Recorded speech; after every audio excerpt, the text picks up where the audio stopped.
I মেকআপের জন্য কিন্তু প্রপার একটা থিওরির দরকার হয়, তাই না? আমরা যদি সব রকম আইতে যে কোনো মেকআপ করে দিই তখন কি হবে, সেটা কিন্তু ঠিকঠাক কিন্তু আমাদের হবে না। আর তার জন্য কি হয়, আমাদের প্রত্যেকটা মানুষের চোখ কিন্তু আলাদা। এখানে আমরা যতজন রয়েছি 7-8 জন বা 10 জন, প্রত্যেকটা মানুষের চোখের শেপ আলাদা, তাই না? দেখবে কারো উপরের পার্টটা বড় হয়, কারো নিচের পার্টটা ছোট হয়। তো আমাদের ফার্স্টে ওই শেপটা দেখতে হবে যে চোখের শেপটা কিরকম, আইব্রো শেপ কিরকম, ফেসের স্ট্রাকচারটা কিরকম। তো সেই হিসেবেই কিন্তু আমাদের আই মেকআপ করতে হবে। এরকম না যে আমি যে কোনো আইসে যে কোনো স্মাজিং করে দিলাম, মোটা করে দিলাম, তাহলে কি হবে, আমাদের ফেসটা কিন্তু মেকআপটা কিন্তু হাইলাইট হবে না বা দেখতে কিন্তু ভালো লাগবে না মডেলকে। তো এখানে একটা চার্ট, ঠিক আছে, আই মেকআপের চার্ট।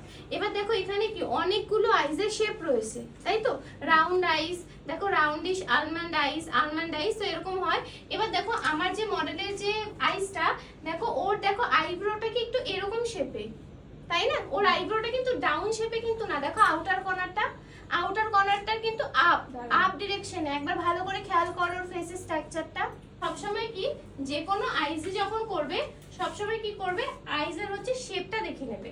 এবার দেখো ওর যে আইয়ের যে পার্ট, দেখো ওর আইটা যখন ও ওপেন করছে, ওপেন করার পর কিন্তু এরকম কিন্তু বড় বড় লাগছে না দেখতে, দেখো চোখটা খোলার পরে দেখো আলমন্ড আইজে ওর যাচ্ছে।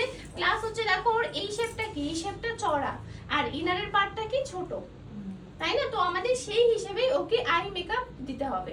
তো আমরা ওর দেখো ওর এই পার্টটা যেহেতু বেশি বড় না, এরকম রাউন্ডিশ কিন্তু না, দেখো আলমন্ডিশ কাইন্ড অফ। তো এই টাইপের আইসে আমরা যদি ইনার থেকে যদি কাজলটাকে পুরো ভরাট করে দিই, তখন কিন্তু আমাদের চোখের শেপ কি লাগবে, আরো ছোট লাগবে।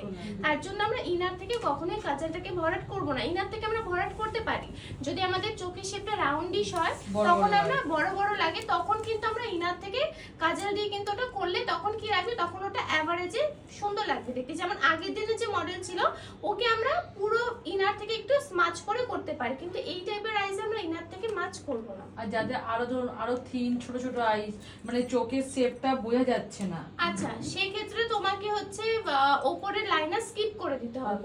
হ্যাঁ, উপরের লাইনার সেই ক্ষেত্রে দেবে না, শুধু নিচে দেবে, আর খুব ব্রড করবে না কাজল, একদম পাতলা। আর ওই সাদা কাজলটা কি জন্য? সাদা কাজলটা চোখটাকে বড় করার জন্য ইউজ করতে পারো। ওকে আমরা সাদা কাজল দিতে পারতাম, কিন্তু এখানে যেহেতু আমরা আজকে ব্ল্যাক কাজলের স্মাজিং দেখাবো, ওর জন্য আমি সাদা কাজল দিচ্ছি না। ছোট পাতলা আই, তাদের কি ওই কি বলে ওটাকে করা, ল্যাশ পরানো যায়? হ্যাঁ, ল্যাশ পরাতে পারবে, সেক্ষেত্রে একদম পাতলা ল্যাশ পরাতে হবে। পাতলা, আর ল্যাশের হাইটটা হবে প্রচন্ড ছোট।